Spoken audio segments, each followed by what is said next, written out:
cantik, pintar, super duper ceria, dan bisa jadi mood booster juga. Masya Allah, siapa sih itu kak? Langsung aja kali ya. Iya. Kita sambut Kak Alifa.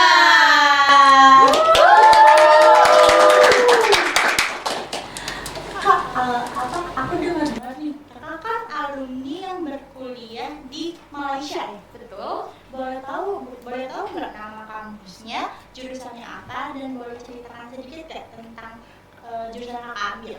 Oke, nama kampus aku itu University Utara Malaysia, or bisa disingkat UM. Aku kuliah di prodi Human Resource Management. Nah, Human Resource Management ini basically sama kayak simpelnya psikologi bisnis. Nah, di sini tuh kayak aku belajar caranya caranya tuh kayak gimana sih kalau misalkan di bisnis psikologi ini bekerja kayak gitu. Nah kak, gimana sih kak proses seleksi pendaftaran masuk kuliah di sana kak? Masuk kuliahnya aku itu pakai tes IELTS, terus juga nilai raport sama ijazah, itu aja sih. Matanya tuh IELTS tuh apa sih kak? Tes IELTS itu adalah English test international level di bawah naungan, kalau di Indonesia ya itu ada IDP atau British Council. Berarti nggak ada tes akademik dan lain-lain? Nggak ada tes akademik. Berarti tes edit langsung masuk? Iya, tapi dengan catatan rapotnya kita itu harus di atas 80 sampai 85 tergantung sama jurusannya. Kak, apa sih alasannya kakak memilih kuliahnya di Malaysia dibandingkan di Indonesia atau yang di negara lainnya kak? Oke, kalau di saya sendiri ya, kalau misalkan kuliah di Indonesia ini, pertama persaingannya itu tuh udah nonsens banget. PTN di Indonesia yang diincar itu kebanyakan di Pulau Jawa, sedangkan yang daftar di Pulau Jawa ini seluruh Indonesia kan. Di luar itu juga menurut aku pendidikan di Malaysia ini jauh lebih bagus ketimbang di Indonesia. Kalau misalkan ditanya kenapa nggak di luar negeri yang lain selain Malaysia, pertama aku tuh belum sesiap itu juga untuk jauh dari keluarga aku, dan Malaysia ini is a great choices for me kalau misalkan aku mau study abroad yang masih dekat dari Indonesia. Selain itu juga kalau misalkan di Malaysia ini aku ngerasa language barrier-nya itu nggak sebegitu jauh, walaupun tetap masih ada language barrier, tapi at least kalau misalkan sama masyarakat lokalnya saya masih bisa bicara dengan bahasa Indonesia kayak gitu. Kan kakak kuliah di Malaysia nih, kira-kira ada tantangan-tantangan yang ngadepin nggak sih? Entah itu dari lifestyle atau culture shock yang pertama kali kakak alamin? Kalau culture shock ini konotasinya negatif atau positif nih? Dari positifnya dulu deh. Positifnya aku tuh seneng banget karena di sana itu banyak banget liburnya. Jadi kalau di Indonesia ini kan kita libur tuh cuma dari libur nasional kan. Sedangkan kalau di Malaysia libur itu tuh depends sama state-nya. Misalkan raja dari state, aku kan di Kedah ya, rajanya ulang tahun gitu, aku libur, atau istrinya ulang tahun, aku libur, istrinya melahirkan, aku libur, kayak gitu. Jadi banyak banget liburnya. Kalau misalkan di sisi negatifnya, mungkin ya untuk beberapa sudut di Malaysia itu kotor dan jorok, lebih jorok daripada Indonesia, dan orang-orangnya sedikit rasis. Kira-kira ada perbedaan nggak nih kak dari culture Indonesia sama culture Malaysia yang bikin kakak kok kayak gini gitu? Pikir-pikir sebenarnya ada, dan aku pernah ngalamin itu sendiri. Jadi as an Indonesian kita pakai kerudung itu stylenya kan beda banget ya dibanding sama orang Malaysia. Nah, aku pernah ditegur sama dosen aku karena aku pakai kerudung dan lehernya itu sedikit kelihatan. Jadi aku ditegur kayak, are you a great Muslim? If you're really a Muslim, just cover your aurat, kayak gitu. Dan itu menurut aku beda banget karena aku nggak tahu ya di sini itu begitu memperhatikan atau enggak. Cuman di sana itu kalau misalkan kita itu menurut dosennya itu penampilannya nggak ngenakin matanya, kita bakal ditegur langsung. Gitu. Kalau dari bahasanya ada perbedaan jauh atau sama nih? Kalau misalkan daily conversation aku sama kawan-kawan Melayu aku, jujur nggak akan ada banyak perbedaan karena maksud dari mereka juga bisa ngomong bahasa Indonesia, aku juga bisa bahasa Melayu. Of course aku jadi Filipin. And kalau misalkan aku memang ya dosennya bercanda, aku masih ngerti kayak gitu di depan kelas. Tapi kalau misalkan ada workshop atau seminar, kan itu gunakannya bahasa Melayu yang paten yang formal baku gitu kan. Itu susah untuk dipahami, dan terkadang juga dosen itu ngasih rujukan paper pakai bahasa Melayu. Nah, itu aku sering banget buka Google Translate karena emang bahasanya tuh sejauh beda itu dibanding Indonesia. Kira-kira cara kakak untuk mengatasi hal tersebut tuh gimana sih? Banyak-banyak berkawan sama orang Melayu, karena jujur itu helpful banget. Aku terkadang itu suka nanya kata-kata yang aku tabu dan gak tahu artinya ke mereka. Dan juga kalau misalkan di aku sendiri itu selain nanya ke teman Melayu ya, aku itu sering banget nonton Upin Ipin. Jujur itu konyol banget, tapi it really helpful for me. Itu cara tergampang untuk Bener. kita belajar Bahasa itu nonton. Gimana sih kak cara beradaptasinya di sana kan secara kan berbeda banget gitu kata-kata. Gimana sih caranya kakak beradaptasi? Kalau misalkan dari segi sosial, sebenarnya banyak juga orang Indonesia di sana, jadi aku nggak gitu ngerasa kesulitan. Tapi balik lagi, kalau misalkan aku beradaptasi sama lingkungan di sana, aku itu sama sekali nggak ngerasa kesulitan, karena kalau misalkan dari orang-orangnya aku lihat mereka itu nggak gitu jauh beda dari orang Indonesia kan, face structure. Jadi aku masih ngerasa homey banget di sini. Cuman kalau misalkan aku udah mulai masuk ke kelas, dan kelas itu tuh kerasa banget barrier-nya antara Malaysia, Indonesia, Chinese, atau yang Arab, atau Indian. Itu tuh aku kayak merasa yang aduh kayaknya salah banget nih aku kuliah di sini, aku ngerasa pokoknya nggak bisa beradaptasi di segi akademis. Tapi balik lagi ternyata itu aku itu bisa juga beradaptasinya seiring waktu berjalan. Jadi sebenarnya kayaknya makin lama di sana makin bisa beradaptasi aja sih.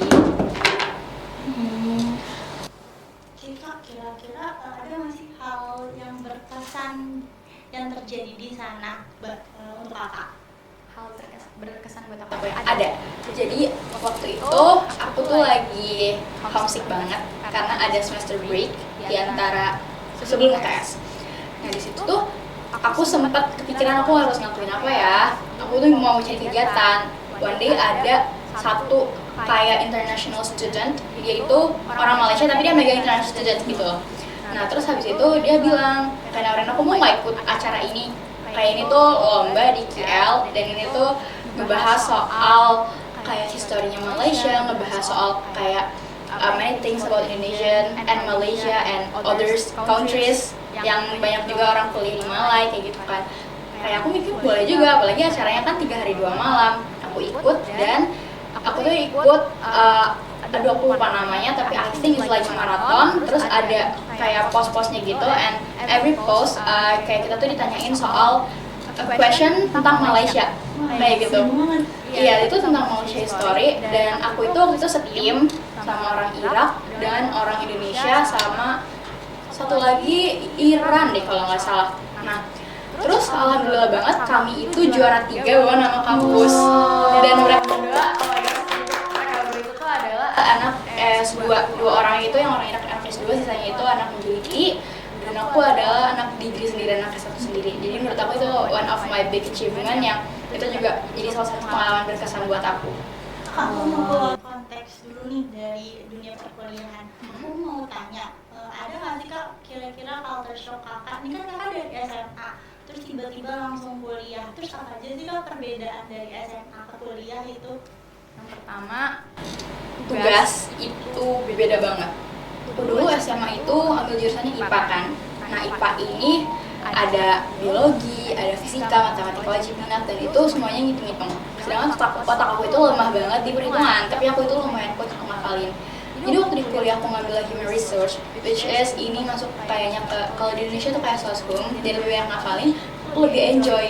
Nah, tapi kurangnya adalah tugas di Malaysia itu, kita dikasih tugasnya ini di awal semester, dosennya tuh nggak peduli, kayak lo mau ngumpulin kapan, tapi yang penting gue mau tahu lo tugasnya udah harus siap di minggu segini. Dia tuh nggak peduli tentang prosesnya kayak gimana, yang penting waktu dikumpulin AI check-nya itu di bawah 20%, terus habis itu juga kayak tata bahasanya itu baik, kayak gitu, itu udah aman. Sedangkan selama di SMA, kita kan kalau misalkan ngerjain tugas itu, kita nanya ke guru, terus dikoreksi dulu kan. Sedangkan kalau di kuliah ini, kita kita nggak kayak gitu, nanyanya itu waktu udah bener-bener selesai semua, which is sudah mau deketin deadline, terus kita harus revisi juga di deket deadline, dan itu agak sedikit bikin aku stres di sana. Selain itu juga sama bahasa sih ya, karena mother language kita Indonesia, dengan aku kuliah itu pakai bahasa Inggris, dan bahasa Inggris yang dipakai itu adalah bahasa Inggris yang emang baku banget yang emang untuk professional levels, jadi itu sedikit struggling buat aku. Oh, begitu. Nah, kakak kan udah kuliah, udah jadi mahasiswa kan? Nah, boleh nggak sih kak ceritain sehari-harinya kakak pas jadi mahasiswa? Oke, sehari-hari ya. Kalau di aku itu kuliah itu dari hari Minggu sampai Kamis, jadi Jumat sama Sabtunya libur. Oh, Ya, karena state aku adalah state Muslim. That's why juga aku Ramadan ini semuanya online class, jadi aku bisa stay di Indonesia lebih lama. Nah, kalau misalkan sehari-harinya aku di sana, aku itu mungkin itu juga satu hal yang aku agak kaget kali ya. Nah, tapi kalau sehari-hari aku itu lebih sering bangun buat kuliah itu 8.30 sampai aku selesai kelas itu jam 5.30, depends sama ada berapa kelas di hari itu. Nah, kelas aku itu cuma ada di hari Minggu, Senin, Rabu, Kamis. Hari Selasanya aku kosong, dan di Malaysia itu hari Selasa itu emang seharusnya itu kosong, nggak ada jadwal, jadi emang bener-bener buat istirahat dan buat ngerjain tugas aja. Nah, terus habis itu kalau misalkan mau kelas, aku itu di sana subuhnya jam 6 lewat, jadi aku lebih nyantai gitu kalau bangun. Nah, terus juga aku kalau ke kampus itu biasanya naik bus, ada dari kampus di provide, tapi kalau aku personally karena di Malay itu environment-nya enak banget, cuacanya enak banget, aku lebih sering jalan kaki. Walaupun itu sebenarnya kayak cuma 8 sampai 10 kilo, jalan kaki itu bisa kayak ya sejaman gitu kan. Tapi menurut aku itu worth it juga sih, karena cuaca di sana tuh enak banget gitu, nggak sepanas di Indonesia, tapi nggak dingin-dingin banget kayak gitu, tapi adem banget cuacanya. Terus juga aku itu biasanya kalau misalkan untuk belajar lebih sering ke library, padahal aku di Indonesia itu bukan nerd yang library mulu tuh enggak, bahkan aku waktu SMA itu jarang banget kerjain tugas, tapi waktu di kuliah aku tuh ngerasa enjoy sama suasananya, jadi aku sering banget kalau pergi ke library karena library sama dorm aku itu lumayan deket. Terus juga kayak apalagi hal yang aku kaget juga, nyuci baju sendiri sih, itu juga kayak itu salah satu keseharian aku. Tiap minggu aku selalu pergi ke laundry untuk ngedrop cucian. Udah itu doang, sebenarnya nggak jauh beda ya kayak di Indonesia, cuman bedanya di sini tuh kita harus lipat bajunya sendiri, terus habis itu kayak nanti udah selesai bajunya itu timernya itu kita harus pas, karena kan antri sama yang lain juga kan. Terus dari segi kayak aku tuh sehari yang makan tadi 3 kali 4 kali di Indonesia, waktu di Malaysia itu aku cuma bisa makan 2 kali. Selain karena hemat juga, makanan di sana itu porsinya gede-gede banget, jadi kayak makan 2 kali itu udah cukup kenyang juga buat aku. Nih kakak setelah lulus, kira-kira kakak berencana untuk balik ke Indonesia atau lanjut di Malai? Interesting questions. Oke, dengan kondisi Indonesia saat ini, jujur aku lebih memilih untuk menetap di Malaysia atau aku mencari kerjaan lanjutan di luar Indonesia. Pokoknya mungkin aku nggak akan balik ke sini. Mungkin kalau balik ke sini pun sekedar untuk internship aja, tapi untuk setelahnya mungkin aku akan stay di Malaysia kayak gitu. Kenapa harus Malaysia? Harus Malaysia sih sebenarnya. Kalau misalkan my own plan, aku mungkin akan kerja 1-2 tahun dulu di Malay, kemudian aku akan pindah ke negara lain untuk nyari environment baru yang ya explore juga yang lebih cocok sama kerjaan aku kayak gitu. Karena jujur aku juga kuliah human resource, aku lebih pengen jadi HR juga of course, karena match sama major aku. Boleh tahu nggak kak, apa sih tujuan kakak ke depannya? Tujuan aku ke depannya in konteks kuliah atau setelah kuliah atau Mungkin pas kuliah. kalau kuliah ya mungkin aku semester 1 ini aku belum mengeksplor banyak hal di kampus aku. Aku mau coba perbanyak ikut organisasi, ikut kegiatan kampus, terus lebih banyak nambah relasi-relasi juga, baik itu orang Malaysia, Indonesia, Arab, or Indian, or Chinese, pokoknya di sana di Malaysia bisa aku ajak berteman kayak gitu. Terus juga aku mungkin ada beberapa study plan yang akan insya Allah terlaksana di semester 2 ini kayak gitu. Kak, aku kan pernah dengar nih, kayak bukan pernah dengar sih, aku sering ketemu kakak tuh di SMA katanya aktif banget broadcast dan menjadi ketua pertama. Boleh cerita nggak sih Kak, itu gimana pengalaman dan ceritanya? Kalau jadi ketua broadcast, sebenarnya aku itu waktu itu disamperin sama Pak Yoga, kalau nggak salah sih itu Pak Yoga. Beliau nanya ke aku, mau ikut nggak school ini? Nah, bilang mau. Ternyata tiba-tiba itu Bu Ira ketemu aku dan beliau bilang, mau nggak kamu jadi ketuanya? Aku pikir kayak it's so interesting, dan broadcast itu menurut aku adalah satu passion aku dari SMP. Akhirnya aku jadi ketua pertama broadcast dan aku aktif juga di sini, dan aku lebih memprioritaskan broadcast dibanding sekolah aku dulu. Ya sampai kelas 12 kayak gitu sih. Tapi setelahnya aku ngerasa kayak aku broadcast ini udah kayak menjadi passion aku dan half of myself. Dan bahkan waktu di kuliah itu juga berperan banyak, karena setiap aku ikut kepanitiaan, aku itu selalu di bagian publicity. Dan aku selalu menggunakan broadcast ini sebagai nama di CV aku. That's why I got accepted di kepanitiaan itu.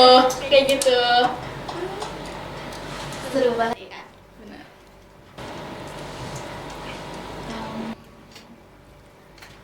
Kakak selama di BC itu ngapain aja sih Kak?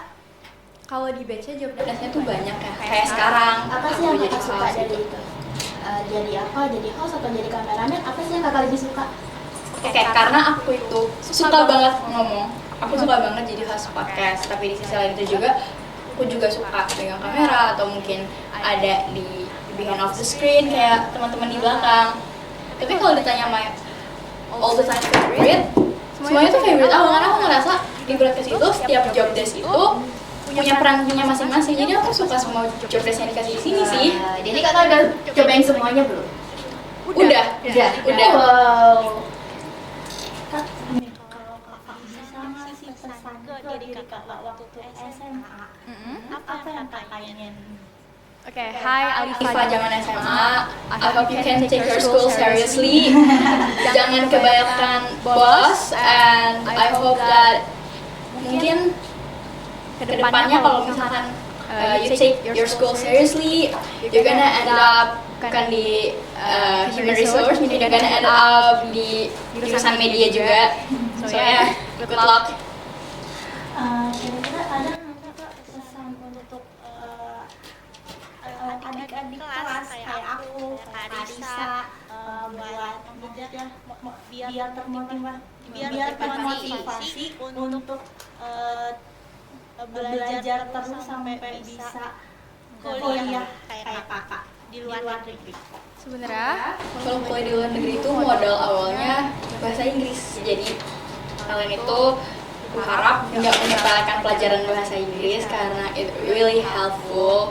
Even mau di dunia perkuliahan, di dunia kerja, bahasa Inggris itu helpful banget. Dan kalau aku bisa bilang, walaupun kalian ngerasa SMA, misalkan kalian ngerasa salah jurusan, tetap dijalanin aja, karena at the end of the day kalian ada masanya bakal ngerasa nyesel banget kenapa kita waktu SMA itu belajarnya nggak seserius itu ya, kayak gitu. Jadi menurut aku juga nikmatin masa SMA kalian sama teman-teman kalian. Oh my god, lebay banget, aku baru lulus 1 tahun less than 1 year, but ya aku harap kalian take school seriously. Kakak waktunya berkesempatan untuk berbagi cerita di sini. Bahagia banget. aku juga senang banget bisa ada di sini lagi kembali, walaupun bukan sebagai student SMA Muhammadiyah, tapi at least aku ada di sini sebagai alumni anak broadcast. Jadi Oke sobat, jadi pesan yang kita bisa ambil dari cerita Kak Alifa adalah terus have fun untuk menjalani sesuatu dan terus berjuang untuk mendapatkan apa yang kita inginkan seperti Kak Alifa. Sekian untuk episode kali ini. Jangan lupa untuk follow sosmed MBJ TV di luar ini. Dadah! Dadah guys, see you.